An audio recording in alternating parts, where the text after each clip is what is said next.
is one size longer than a normal shank on a hook. Okay. So you can do all the abdomen and thorax and all the body work on it. Okay, so I'm going to use this number 10.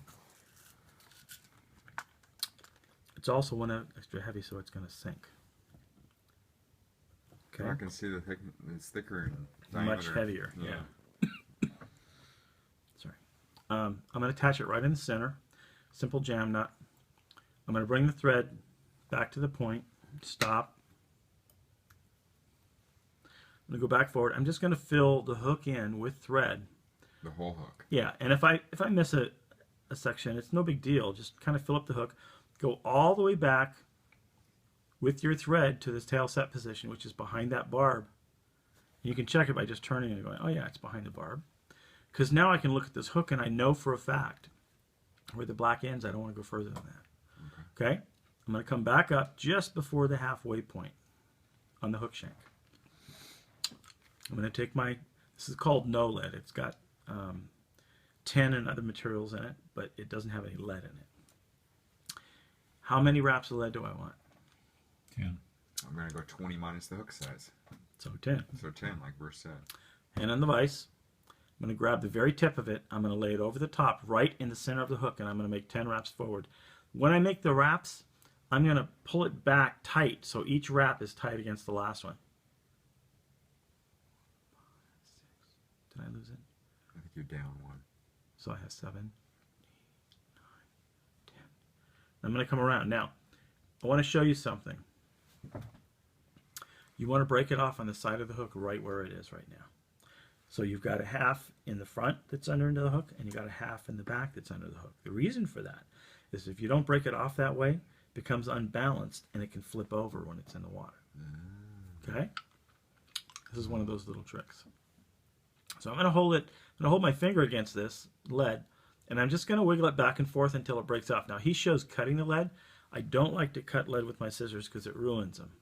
If I just wind this, just hold it in place with your finger and wind it back and forth about 8 times, it'll break right off. And if you look at this, you're going to see the underside's got a half over here, and the underside over here's got half. Where's my thread? Pretty close to the midpoint of the hook shank. I'm going to do what's called a lead jam knot. I'm going to go all the way to the front of the lead, all the way around, and then I'm going to do the same thing going back, all the way to the back, all the way around. The reason I'm doing that, it pulls the lead together. When I try to wrap thread over it, it's not going to separate. Make sense? So then I'm going to go through and notice it's not separating at all. I'm just going to cover up. If this was real lead, I do this to cover up the lead, and I'll put head cement over. I have tons of lead in the garage. I'm probably going to end up just giving it away or whatever.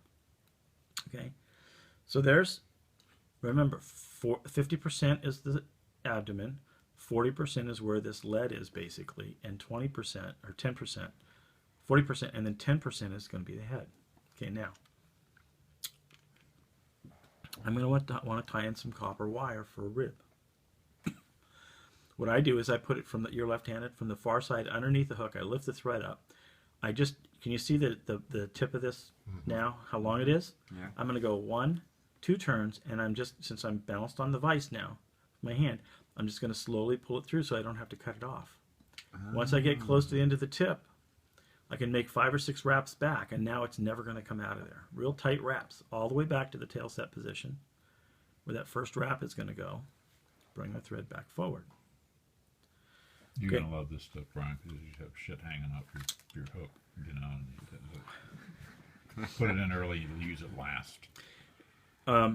If you end up, okay, I'm going to take quite a bit of mousse off of here. I'm going to show you how much in a second. Okay, I have to have enough mousse to make the wing case. Forget about the tail for now, but enough to make the wing case on the fly. So once again, I'm going to grab these tips. I'm going to go about 2/3 of the way down. I'm going to splay it like I told you before, like so. Rub my fingers through, and boom. Ooh, I missed one. All the underfur's gone. All the short hairs are gone, right? Yeah. I can stack it now. If this comes out, I want a copy. The reason I say that is it'd be good for me to have this for the club, because they're looking for more content. Now the reason I stack it and check it out is, what am I looking for? Little hairs that got away from you. Or broken tips. Don't want the broken tips. It's going to make the tail look funny. Okay, now, how long do I want the tail to be? I One want it to and a be half. 1.5. So that would be 1.5 or 1.25 from the back of the barb. So I'm going to put this on top after doing that and go, okay, that's about 1.25 to 1.5 right there. I'm going to hold it in place. I'm going to take a wrap, okay, and I'm going to make 3 or 4, 5, 6, 7 wraps back to get to the point of the hook. That's fairly loose. The wraps No, are pretty hard actually. pretty tight. Here's This is control hair. It's not going to go anywhere or flare or any of that. Okay, now, at this point, I have way too much tail, right? Remember how that tail on and the wings on that March Brown were? Well, I'm going to thin the tail. I'm going to take at least half of this out, like so. Just boom, right? Oh. Now remember, where am I? If I don't think that's quite enough, I'll take a little more out. Now I can go back and I can hold this tail up in position, tie what I cut down, and the tail at the same time. Again, I'm holding this up at 30 degrees, so I know it's going right on top of the hook shank. Go all the way back, again, to your tail set position, and make 2 wraps like this under the tail. And then come back forward. Nice tight wraps. I want to make this body as thin as possible, right? Then I'm going to take this, and I'm going to basically make sure I go right to the edge with this wing case material. I want to be right to the edge of the lead. May take some really tight wraps to get it right up there by the edge of the lead. Okay? So, that's going to be your wing case material. Bring the thread back to just before the tail set position. Stop.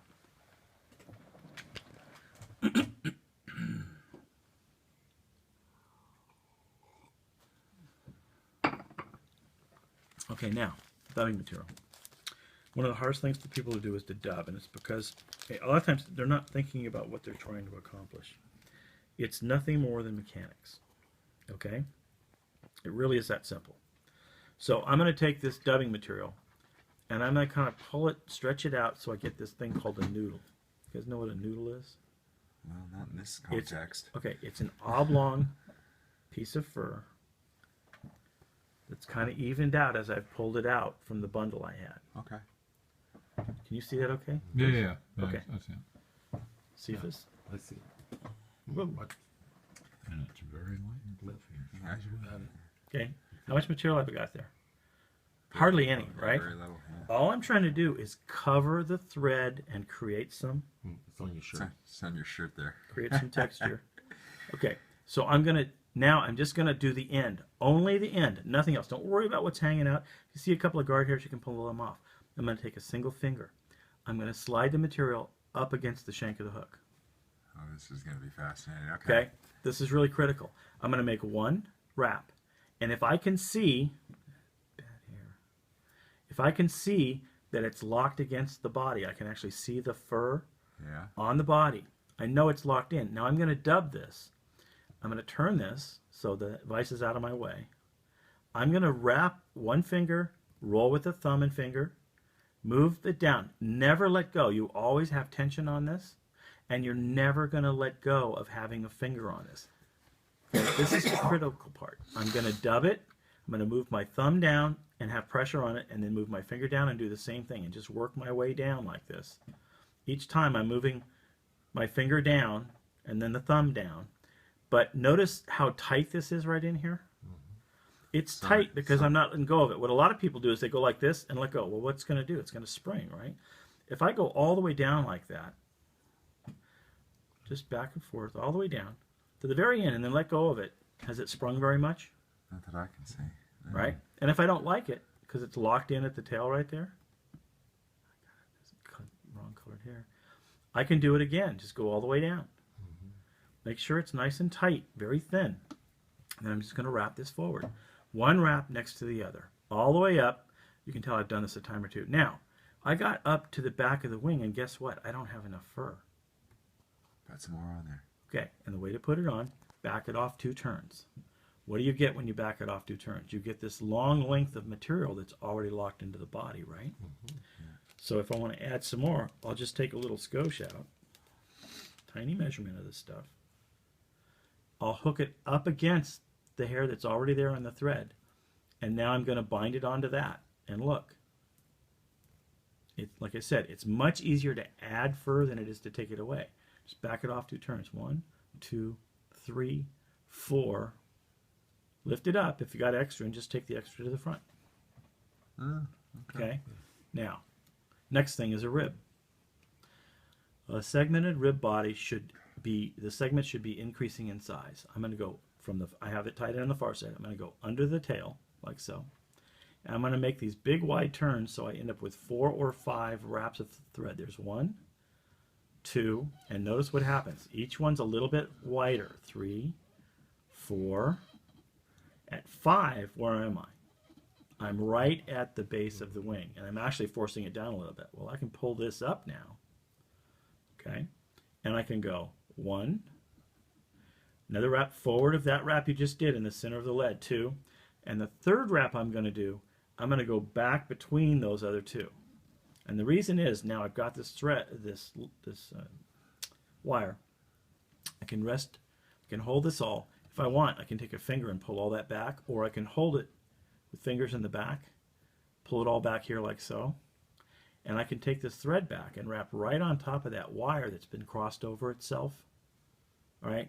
I can guarantee you that if it's crossed over itself and tied down with 8 to 10 wraps, it ain't ever coming back. If you don't do that, there's a chance that wire is going to pull through the thread and come out. Okay? That's one of my little tricks. Now I'm going to do a helicopter spin. A lot of guys say, oh, just wind it back and forth. It's faster if you do a helicopter, like a rotor on a helicopter, just big circles. Boom, boom, 3 turns. It broke off. In the thing, it'll show you, we'll cut the lead off and cut the wire off. You don't have to cut it off for 2 reasons. You don't want to ruin your scissors that you just paid 25 bucks for, right? Okay, now, I've got, what's cool about this fly is the tail, the wing case, and the legs are all made out of the same material. Moose. Okay, so I've got that there. Now I need to build up a little bit thicker abdomen.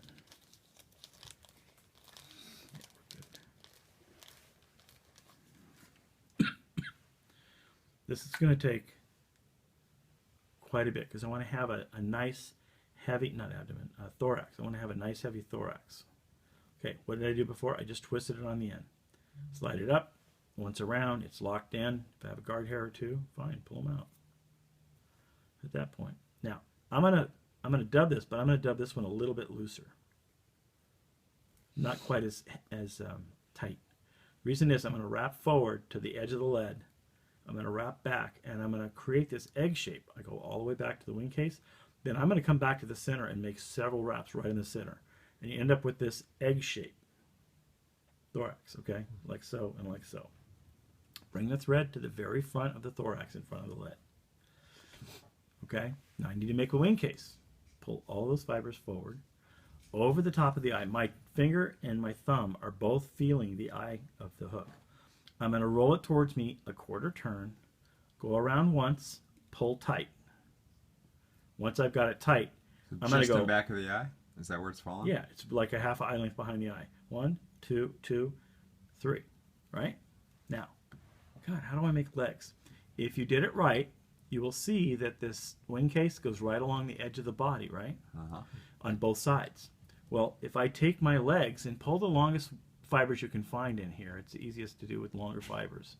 The hair I'm using is a little bit short. Okay? I'm going to hold this down.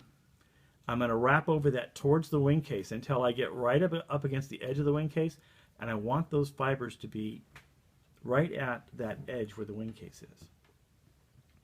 I'm going to turn it over. I'm going to do the same thing on the other side. This is one of the pleasures of having a rotary vise. I'm going to pull 3 of those. You don't want a short one, you want a long one. Now when I wrap this, it's naturally going to want to slip down towards the head, but I want it to go the other way. So can you guys stand up and just look at where the wing is right now, or the legs are right now in relation to the wing case? Can you see that? Yep. Okay, what I'm going to want to do, can you see it, Cephas? I can. I'm going to want to keep wrapping that on the far side until I get it right against that wing case again. Okay? This one may have gone down a little. I can pull it up. Okay, so now I got legs. Now it's a head finish job. I'm going to take my scissors. I'm going to put it right on top of the eye, right up against the thread without cutting the thread. Very quick cut. Anything shorter that's sticking out or in the way, just make it go away. I'm going to take several wraps to tie down the butts. Right? They're gone. But these nymphs don't have shiny heads. They have fuzzy heads, as Andy would have said. So I'm going to take a skosh. How much is a skosh? That's the smallest skosh I've seen tonight. Okay? If you take a skosh, take half of what you have. Seriously. You'll be surprised. You don't need much. The only job this is to do is to texture the material, texture the thread, and make it not a shiny head. Now I put enough in there so that there's about maybe a full inch, maybe 1.25 inches. I'm going to slide this up against the edge of the hook. My first wrap is right against the wing case. And then each wrap is 2, 3, 4 wraps, right? You shouldn't need more than 4. I have a little more fuzz on there, so I'm going to make another one. Okay, now look at the head. The head is nice and fuzzy. It's no longer shiny. Do a 3-turn whip finish. Okay. So cool. Okay. Now, one of the things I asked Andy is, well, you know, Andy, I cut the legs on this side and I cut them on that side, and they're never even. This is the coolest thing he showed me. He said, okay, Dave, here's what you're going to do. You're going to pull them all down at the same time. Oh, Straight down. Yeah. You're going to bring your scissors in. You're going to bring them until those legs are right at the back of the wing case and trim them all at once. Boom. Gee, Dave, they're all the same length. Take your thumb on one side and raise those 3 fibers right up against the bottom edge of the wing case. Do the same thing on the other side. You're going to have an AP nymph with legs that are the same length. So cool. Notice the abdomen. Those segments get just slightly bigger each time. You mean the distance between the wire, right? Difference between the wire, right. Does the That gives a defining feature of a segmented abdomen. Without it, you wouldn't have the segmentation. So does the number of wraps important?